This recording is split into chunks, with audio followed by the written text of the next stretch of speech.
할렐루야. 오늘 우리는 우리를 지키시는 하나님, 이런 제목으로 함께 은혜를 나누고자 합니다. 우리가 살아가다 보면 여러 가지 어려움들을 겪게 되는데 우리 국가도 마찬가지죠. 우리가 겪었던 어려운 점을 잠깐 돌아보면 1997년, 지금으로부터 22년 전이죠. IMF 구제금융을 받는 그런 일이 벌어졌죠. 그리고 그로부터 또 11년 후에 금융위기가 닥쳐왔죠. 미국의 많은 금융회사들이 파산을 하고 그 영향이 대한민국에까지 몰아닥쳤죠. 그래서 많은 그 건설회사들이 덩달아 부도가 나고 어려움을 겪었던 그런 시절이 있었습니다. 그러더니 이제 또 대한민국이 큰 위기를 맞이하고 있는 것 같아요. 그래서 이번에는 일본과의 무역전쟁이죠. 그래서 올 4월 달에 갑자기 수출 규제 품목을 발표했습니다. 그러더니 드디어 어제 한국을 백색 국가에서 제외하는 조치를 발표를 했습니다. 그뿐입니까? 또 북한이 대한민국을 계속 군사적으로 위협을 가하고 있고, 그래서 이런 어려움을 우리가 앞에 놓고 말씀을 통해서 왜 이런 일이 벌어지고 또 이럴 때 우리가 어떻게 해야 하는지, 하나님께서 왜 이런 어려움을 우리에게 허락하시는지, 이런 것들을 함께 생각해 보려고 하는 겁니다. 자, 오늘 이사야 말씀과 시편의 말씀을 중심으로 함께 은혜를 나누는데, 이사야 말씀에 이런 부분이 있어요. 땅의 주민아, 두려움과 함정과 올무가 내게 이르렀나니 두려운 소리로 말미암아 도망하는 자는 함정에 빠지겠고 함정 속에서 올라오는 자는 올무에 걸리리니 이는 위에 있는 문이 열리고 땅의 기초가 진동함이라. 이렇게 말씀하고 있어요. 자, 우리에게 두려움과 함정과 올무가 이르렀다고 분명히 말씀하시고, 이 두려움과 함정과 올무는 위에 있는 문이 열려서, 즉 하늘의 문이 열려서 하나님의 그 결정이 내려지고 하늘에서부터 일이 시작됐다는 거예요. 하나님의 뜻에 따라서 이 일이 벌어지고 있다 하는 것이고, 그 결과 땅의 기초가 진동한다. 땅이라는 것은 우리 삶의 터전인데 우리가 지금까지 변하지 않으리라고 믿고 그대로 계속될 거라고 믿고 그거의 기초에서 살아왔던 그 사회 질서죠. 경제 질서도 그렇고, 그런데 그것이 흔들리고 있다는 거예요. 하나님의 뜻에 의해서. 그래서 그것이 가져올 결과를 내다보고 하니까 너무 두려운 거예요. 그래서 도망하는 자들이 있어요. 뭔가 그 두려움을 피하기 위해서 애쓰는 그런 사람들이 많이 생기게 마련인데, 그 사람들은 오히려 함정에 빠지겠다고 말씀하고 있어요. 그리고 그 함정에서 겨우 올라오는 사람이 있다면 올무에 걸리게 될 것이다. 왜 그러냐면 이 징계는 바로 하나님으로부터 시작됐고, 그래서 사람의 지혜로 사람의 힘으로는 이걸 피할 도리가 없다 하는 거예요. 굉장히 두려운 말씀이죠. 그러면서 땅이 깨지고 깨지며 땅이 갈라지고 갈라지며 땅이 흔들리고 흔들리며 땅이 취한 자같이 비틀비틀하며 원두막같이 흔들리며, 땅이 뭐라 그랬습니까? 우리가 살고 있는 이 사회, 안전망, 사회 원리, 이런 것들이 다 깨진다는 거예요. 그러니까 그동안에는 1달러에 1,000원 안팎으로 올라가면 1,100 얼마 이렇게 올라가고 했는데 그게 다 깨진다는 거예요. 1,200원, 1,300원, 2,000원이 될지 아무도 몰라요. 그리고 은행 이자가 얼마까지 올라갈지 알 수 없어요. 그래서 융자 받아가지고 집 사고 한 분들이 그 융자금 상환 능력이 없어지고 집을 다 빼앗기게 되고 이런 일이 생길 수도 있다는 거예요. 그러니까 그동안에 우리가 상식으로 생각했던 그런 상식이 통하지 않는 큰 어려움이 우리 앞에 지금 다가오고 있을지도 모른다 하는 거죠. 자, 그러시면서 그 이유가 뭔가를 결론적으로 말씀합니다. 하늘의 문이 열렸다 그랬잖아요. 하나님이 판단을 내려서 그 일을 시행하고 계시다는 건데, 그 이유는 그 위에 죄악이 중함으로, 그 위라는 것은 땅 위에 죄악이 중하다 하는 거예요. 무겁다는 거예요. 우리가 살고 있는 이 사회에 죄악이 관용해서 마치 소돔과 고모라의 때와 같이 되어서 심판을 자초하고 있다는 거예요. 그래서 떨어져서 다시는 일어나지 못하리라. 망하고 다시는 못 일어날 것이다. 이 말씀대로 되지 않기를 진심으로 바랍니다. 이렇게 되지 않기를 여러분들이 기도하셔야 돼요. 자, 도대체 무슨 죄악을 지었다고 죄악이 중하다 그러십니까? 제가 나름대로 정리해 봤어요. 하나님께서 내려주신 은혜와 그 물질 풍요에 감사하지 않고 끝없는 탐욕을 품었어요. 그런 죄가 우리에게 있다는 거예요. 뭘 그런 일이 있습니까? 실제로 잘 들여다보고 기도하고 묵상하면 정말 하나님께서 우리에게 주신 그 은혜가 얼마나 크고 감사한지, 그걸 감사하고 있어야 되는데 그 감사는 찾아볼 수 없어요. 그러고 끝없는 탐욕을 품고 더 하면서 그러고 살아왔어요. 그리고 겸손하지 못하고 교만과 자만에 빠진 죄가 있어요. 어젠가 보니까 농촌에서 어떤 외국인 노동자를 학대하는 걸 봤어요. 장갑이 필요하다 그러는데 왜 나한테 장갑을 달라냐고, 네가 끼고 와야지 하면서 얼굴을 때립니다. 그러고 또 욕설을 퍼붓고 그래요. 바로 이런 것이 우리의 자만이고 교만이에요. 왜 외국에서 온 노동자를 그렇게 학대합니까? 왜 그렇게 인권을 무시합니까? 겸손하지 못해서 그래요.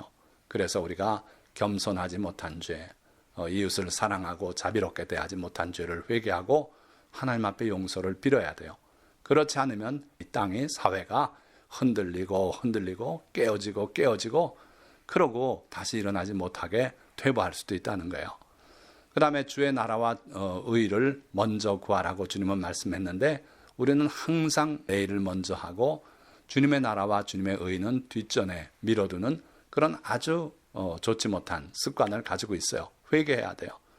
부모를 공경하라고 하셨는데 부모를 공경하지 못하고 거역한 죄가 우리에게 있습니다. 젊은 세대는요, 부모의 말씀을 잘 안 들어요. 자기들이 더 똑똑한 줄로만 생각하는 거예요.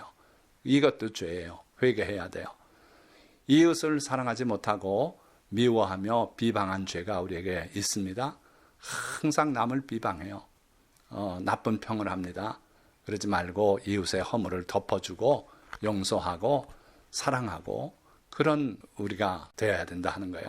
근데 우리가 그러지 못했어요. 회개해야 돼요. 그 다음에 소금 역할을 하라 그러셨는데 소금 역할을 못하고 주님의 이름을 더럽힌 죄가 우리에게 있어요.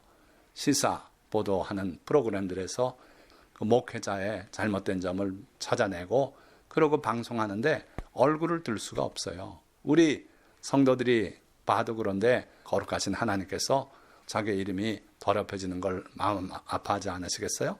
그래서 소금 역할을 못하고 주님의 이름을 더럽힌 죄를 회개해야 됩니다. 또 악한 자와 손을 잡은 죄를 회개할 줄 알아야 돼요. 하나님께서는요, 악한 자와 손 잡는 걸 원치 않으세요. 그게 옳은 일이 아니에요. 그래서 악한 자와 손을 잡은 죄도 회개해야겠고 세상을 사랑하고 교회를 등진 죄를 또 회개해야 돼요. 하나님을 사랑해야 되는데 세상을 사랑해요. 회개해야 돼요. 또 믿음으로 살지 못한 것도 죄입니다. 어려운 일이 생기면은 하나님께 먼저 무릎을 꿇고 기도할 줄 알아야 되는데 그렇게 하지 않아요. 아는 변호사한테 전화합니다. 아는 의사에게 전화합니다. 세상을 먼저 찾아요. 이것도 우리가 회개해야 될 죄다. 그 다음에 죄를 죄로 여기지 않은 죄도 있어요. 하나님께서는 분명히 하지 말라고 말씀하셨고 하나님의 계명을 깨는 것이 바로 죄인데 내 몸에 무늬를 놓지 말라 그러셨는데 온몸에 흉측한 용의 형상을 새기든지 여러 가지 그림을 새겨놓고 그걸 자랑 삼는 세상이고 그걸 죄로 여기지 않는데 문제가 있다는 거예요. 하나님의 계명은 우리가 존중해야 돼요. 그리고 그대로 지켜 살려고 애써야 돼요. 그런데 그걸 어기면서도 죄로 생각하지 않는 것이 그것이 또한 죄다. 그리고 술 취하고 간음한 죄가 있어요. 왜 그렇게 대한민국은 어린아이들이 보는 시간에도 막걸리 맛있다고 먹고요. 농촌 가서 먹고 음주가 그냥 일반화되어 있어요. 술 취한 거 이거 하나님이 또한 기뻐하지 아니하십니다. 술 취한 거 회개해야 될 줄 알아야 되고 웬 그렇게 저 나이트클럽 그걸 또 권장하는 듯이 연예인 통해서 그렇게 하고 그게 무슨 건전한 문화인 것처럼 그러는데 회개해야 돼요. 거기서 벌어지는 온갖 간음, 음행 이거 하나님 앞에 큰 죄입니다. 그래서 대한민국이 이런 죄가 있기 때문에 하나님께서 작정하시고 하늘문을 여시고 땅을 흔들고 이러고 있는 상황이 아닌가 하는 거예요. 자, 그러나 하나님은 우리를 지키시는 분이에요.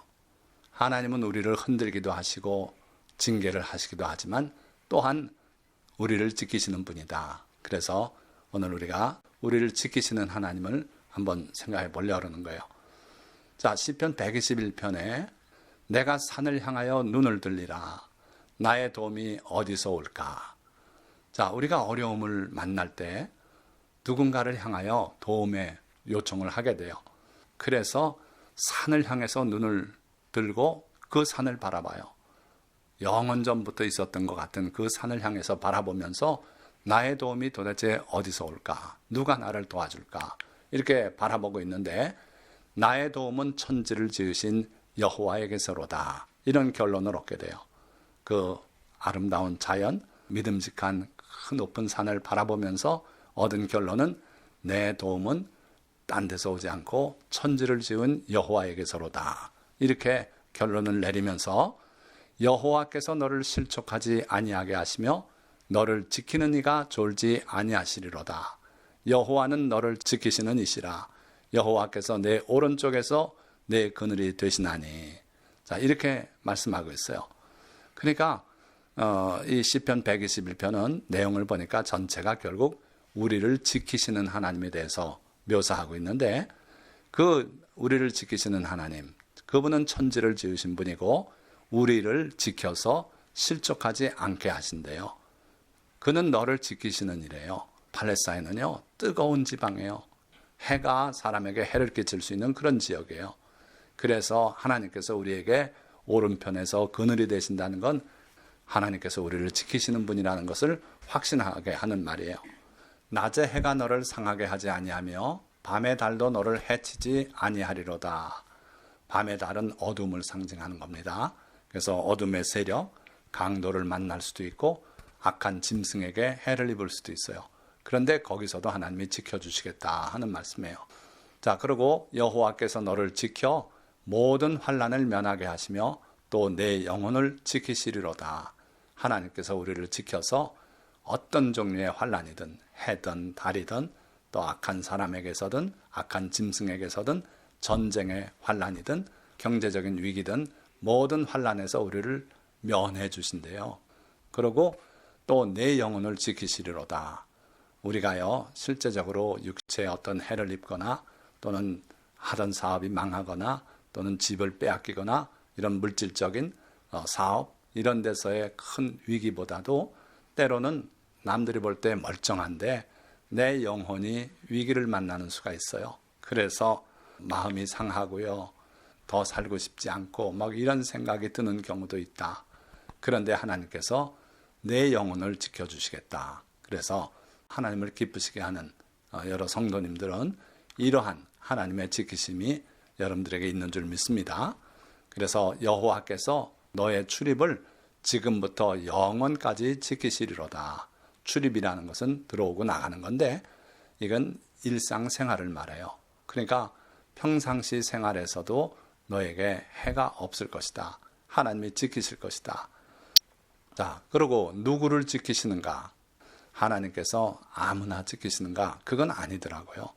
그래서 지금 예수님께서 하시는 말씀인데 요한계시록에 내가 나의 인내의 말씀을 지켰은즉 내가 또한 너를 지켜 시험의 때를 면하게 하리니 이는 장차 온 세상에 임하여 땅에 거하는 자들을 시험할 때라. 누굴 지키신다고요? 내가 나의 인내의 말씀을 지켰은즉 주님의 말씀을 지키는 데는 다 인내가 필요해요. 끝까지 변하지 않고 나가려니까 인내가 필요해요. 그 말씀을 지켜나가는 과정 중에 때로는 시험이 다가옵니다. 어려움이 다가와요. 그래도 포기하지 않고 그 말씀을 지키려니까 인내가 필요한 말씀들이에요. 그래서 주님은 주님의 말씀을 인내의 말씀이라고 이렇게 표현하셨어요. 내가 나의 인내의 말씀을 지켰은즉 내가 또한 너를 지켜. 우리를 지키시겠다는 거예요. 누굴 지킨다고요? 주님의 인내의 말씀을 지키는 사람을 주님이 지켜주신대요. 그래서 시험의 때를 면하게 하리니 이는 장차 온 세상에 임하여 땅에 거하는 자들을 시험할 때라. 온 세상 사람들이 다 시험에 빠질 때 그때 주님께서 우리를 그 시험에 들지 않게 감면해 주신대요. 면하게 해 주신대요. 인내의 말씀을 지키는 사람에게. 또 여호와께서는 순진한 자를 지키시나니 내가 어려울 때에 나를 구원하셨도다. 자, 이전에는 이 구절이 어리석은 자를 지키시나니 이렇게 되어 있었어요. 그래서 왜 지혜로운 자를 지키시지 어리석은 자를 지키시나? 근데 그건 번역이 좀 잘못된 것 같고 개역판 한글 성경에 바로 된 것 같아요. 그래서 순진한 자, 하나님께서 말씀하면 그 말씀을 그대로 의문 없이 받아들이고 그러고 그대로 살아가는 그런 사람을 순진한 자라고 주님은 표현하신 거예요. 그래서 세상에 볼 때는 참 저 어리석다, 그렇게 살아가도 되겠냐, 그런 사람을 말해요. 그래서 하나님의 말씀을 그대로 받아서 그대로 순진하게 그걸 지킬 줄 아는 사람, 그 사람을 주님은 기뻐하시고 그 사람을 지키시겠대요. 그래서 우리는 주님의 말씀을 정말 순진하게 하나님이 말씀했으면 아멘 하고 그대로 지킬 줄 아는 사람이 되시기를 주의 이름으로 축원드립니다. 자, 그리고 또 주께서 심지가 견고한 자를 평강하도록 지키시리니 이는 그가 주를 신뢰함이니이다. 또 누구를 지키신다고요? 심지가 견고한 자를 지키신대요. 이건 의지를 말합니다. 그래서 주의 말씀을 지키기로 결단을 내렸으면 그 말씀대로 변치 않고 끝까지 나가는 사람이에요. 인내의 말씀을 지킨다는 거나 거의 같은 얘기죠. 그래서 이 말씀을 놓고 보니까 결국은 하나님의 말씀을 대하는 태도에서 결정이 되는 것 같아요. 그래서 주님의 말씀을 한번 지키기로 했으면 끝까지 지키고 주님이 말씀했다 하면 아멘 하고 순진한 마음으로 받아들이고 그대로 지키고 그리고 한번 지키기 시작했으면 끝까지 심지가 견고한 자, 그런 사람을 하나님은 기뻐하신다. 그를 지키시겠다는 거예요. 자, 그러면 수많은 위기와 전장에서 승리하고 살아남은 다윗의 간증을 우리가 한번 되돌아봄으로써 오늘 말씀을 정리하려고 합니다. 자, 그 다윗의 고백을 보면 시편 23편에 내가 사망의 음침한 골짜기로 다닐지라도 해를 두려워하지 않을 것은 주의 지팡이와 막대기가 나를 안위하시나이다. 그렇게 고백하잖아요. 그러니까 다윗은 나를 지켜주시는 하나님이 나와 함께 하시니까 내가 어떤 경우에 있더라도 두려워하지 않겠다고 그렇게 결심을 한 사람이에요. 그 다윗이 바로 시편 91편에 하나님의 지키심과 하나님께서 어떤 사람을 어떻게 지키시는지를 아주 상세하게 기록하고 있어요. 시편 91편 지존자의 은밀한 곳에 거주하며 전능자의 그늘 아래 사는 자여. 자, 이 말씀은요, 우리를 향해서 다윗이 성령의 감동을 받아서 노래하는 거예요. 그러니까 우리를 지존자의 은밀한 곳에 거주하는 자라고 이렇게 불러주고 있어요. 그리고 전능자의 그늘 아래 사는 자라고 이렇게 불러주고 있어요. 그러니까 우리 성도들은 이러한 사람이 되어야 한다는 뜻과 같은 거예요. 그러니까 우리가 지존자, 즉 하나님 아버지의 은밀한 곳에 거주하는 자가 되어야 한다. 남들이 봐서 예수 믿고 그것도 중요하지만 은밀한 중에 보시는 하나님 아버지와 깊은 관계 속에 있는 그런 성도가 되라는 거예요. 예수님도 그랬잖아요. 은밀한 중에 보시는 내 아버지께 기도하라 그랬어요. 문을 닫고. 또 은밀한 중에 보시는 내 아버지께서 갚아주겠다 그러셨어요. 그래서 우리의 신앙은 항상 은밀한 중에 보시는 그 하나님, 그 지극히 높으신 하나님과 함께하는 것이 바로 우리의 신앙이다. 그리고 그것이 곧 전능자의 그늘 아래 사는 삶이다. 하나님의 보호의 그늘 아래 사는 삶이 바로 그런 삶이다. 이렇게 말하면서 나는 여호와를 향하여 말하기를 내 고백은 이거다. 다윗이 우리를 향해서 자신의 고백을 들려줘요. 그는 나의 피난처요, 나의 요새요, 내가 의뢰하는 하나님이라 할 것이다. 하나님은 항상 내게 보호자가 되셨고 내가 피할 그런 요새가 되셨고 그리고 나의 피난처가 되어 주셨다. 내가 평생 지금까지 살면서 그랬다는 거예요. 그래서 나는 그 하나님에 대해서 내가 의뢰하는 하나님이라고 고백할 것이다. 그러면서 이는 그가 너를 새 사냥꾼의 올무에서와 심한 전염병에서 건지실 것입니다. 나를 그러셨던 것처럼 바로 너도 우리 성도를 향해서 너희들도 하나님께서 그와 같이 대해 주실 것이다. 그래서 새 사냥꾼의 올무에 걸렸는가? 하나님이 거기서 건져 주실 것이다. 심한 전염병에 걸렸는가? 거기서 너를 건져내 주실 것이다. 우리 주변에 그런 위험이 와서 우리를 불안하게 하고 두렵게 해도 하나님께서 우리를 막아주시고 지켜주시겠다는 거예요. 그가 너를 그의 깃으로 덮으시리니 내가 그의 날개 아래에 피하리로다. 여러분들 시골에서 암탉이 저 위에 솔개 한 마리라도 날면요 경고의 신호를 발해요. 자기 병아리들이 다 와서 그 어머니 날개 밑에 숨습니다. 우리가 사진으로 보면 한 10마리가량까지 숨겨요. 자, 그리고 비둘기도요, 산비둘기도 저 위에 독수리가 날거나 솔개가 날거나 하면요, 자기 새끼를 날개 그늘 밑에 숨겨요. 오늘 표지 사진이 바로 그겁니다. 그래서 다윗이 우리에게 하는 말이 그거예요. 하나님께서 너를, 바로 우리 성도를 그의 깃으로 덮으실 것이다. 내가 그의 날개 아래에 피하게 될 것이다. 하나님이 지켜주시겠다는 거죠. 그러고 너는 밤에 찾아오는 공포와 낮에 날아드는 화살과 어두울 때 퍼지는 전염병과 밝을 때 닥쳐오는 재앙을 두려워하지 아니하리로다. 그래서 그 하나님을 체험하고 나면 너도 담대함이 생겨서 밤에 찾아오는 공포, 또 낮에 날아드는 화살, 또 어두울 때 퍼지는 전염병, 밝을 때 닥쳐오는 재앙, 그게 무엇이 되었든 두려워하지 않고 하나님의 은혜 안에 담대함을 가지고 살아갈 수 있게 될 것이다.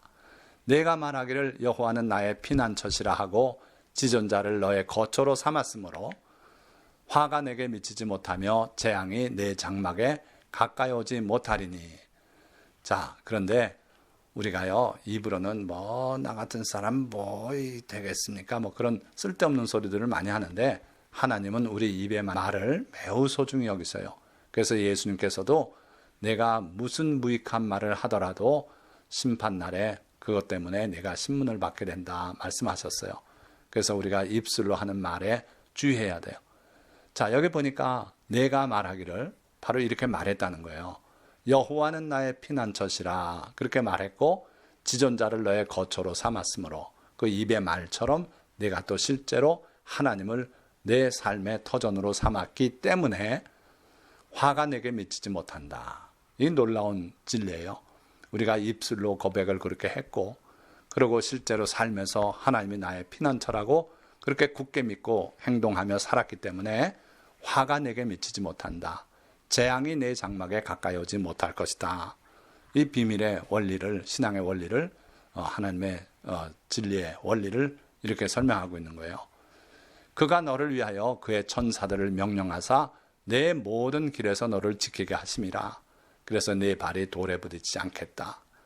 천사들을 명령해서 우리를 지켜주신대요. 누구에게요? 입술로 그렇게 고백했고 그러고 하나님을 실제로 우리 삶의 터전으로 그렇게 인정하고 살았기 때문에 그랬기 때문에 하나님께서 모든 재앙을 막아주시고 천사들을 명령해서 너를 지켜주시겠대요.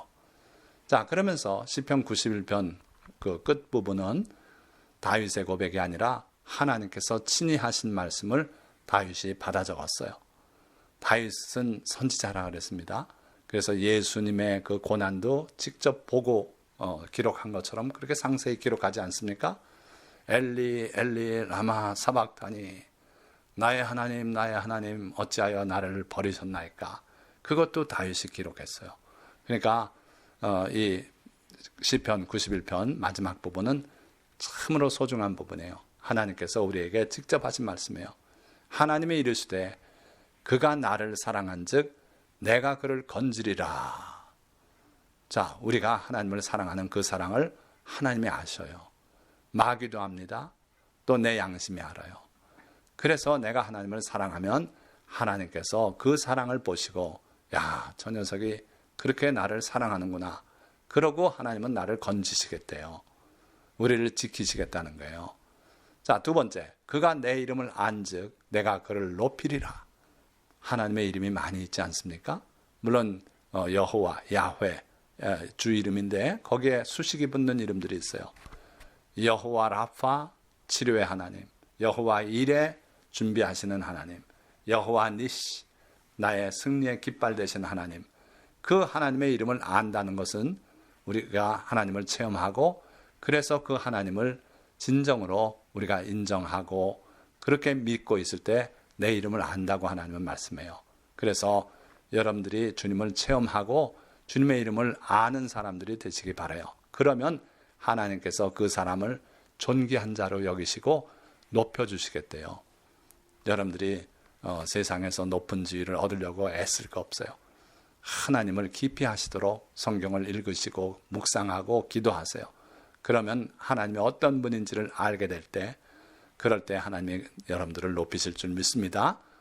자, 세 번째, 그가 내게 간구하리니 내가 그에게 응답하리라. 자, 하나님을 사랑해요. 하나님의 이름도 알아요. 그런데 어려움이 왔을 때 하나님께 간구 안 하고 돌아서서 변호사 찾아가면 하나님이 섭섭해하세요. 그가 내게 간구하기를 주님은 원하신다 이거예요. 엎드려서 하나님께 먼저 기도드리고 자, 그럴 때 하나님께서 그에게 응답하시겠대요. 그러고서 그 응답이 뭔가 하니까 그들이 환난당할 때 내가 그와 함께하여 그를 건지고 영화롭게 하리라. 이게 바로 응답이 되는 거예요. 우리가 환난당할 때 하나님께 간구하면 하나님께서 우리와 함께해서 우리를 건져내시고 영화롭게 하리라. 우리 대한민국도 지금 그렇습니다. 위기가 다가오고 있습니다. 이때 우리 성도라도 기도해야 돼요. 그럴 때 하나님께서 들으시고 그리고 우리를 건지시고 대한민국을 영화롭게 다시 높여주셔서 땅끝까지 나가서 복음을 전하는 그런 나라가 될 줄 믿습니다. 자, 그리고 내가 그를 장수하게 함으로 그를 만족하게 하며 하나님이 사랑하는 자는요 이 땅에서 장수하게 하시겠대요. 그리고 나의 구원을 그에게 보이리라. 하나님의 구원, 사람이 도와줘서 뭐 좀 도움 얻는 거 말고 하나님만이 하실 수 있는 상상이 안 되는 그런 구원을 우리에게 보이시겠대요. 자, 이게 바로 우리가 하나님을 사랑하고 그의 이름을 알고 그에게 간구할 줄 알 때 우리에게 주시는 복이에요. 그래서 여러분들이 모두 이와 같은 복을 받아 누리시기를 주님의 이름으로 축원드립니다. 자, 말씀을 맺겠습니다. 오늘 우리는 또다시 큰 어려움 앞에 놓여 있습니다. 우리 대한민국이 그렇단 얘기예요. 그러나 주님은 우리를 지키시는 분이십니다. 아무리 어려움이 와도 하나님께서 우리를 지켜주시면 반드시 승리하고 이겨낼 줄 믿습니다. 평안할 때도 지키시며 사망의 음침한 골짜기를 지날 때도 지키시고 우리 삶의 터전이 송두리째 깨어질 때도 주님은 우리를 그의 날개 그늘 아래 숨기고 지키십니다.